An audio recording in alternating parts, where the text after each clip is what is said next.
வணக்கம். பழனி திருப்புகழ்.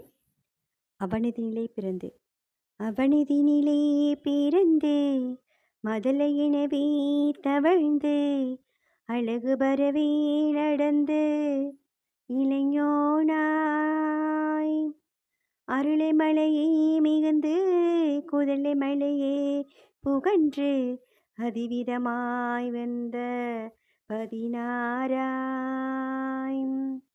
சிவகலைகளாகமம்பர் மிகவும் அறிவோதும் அம்பர் திருவடிகளே நினைந்து துதியாமல் பெரியவர்கள் ஆசை மிஞ்சி வெகுகலையாக உழன்று திரியுமடியேனை உன்றன் அடி சேராய் மௌன உததேச சம்பு மதியருகுதேனை தும்பை மணிமூடியின் மீதமர்ந்த மகதேவர் மணமகிழவே அணிந்து ஒரு புதமாக வந்த மணைமகள் குமாரதுங்க வடிவேலாம் பவனி வரவே உகந்து மை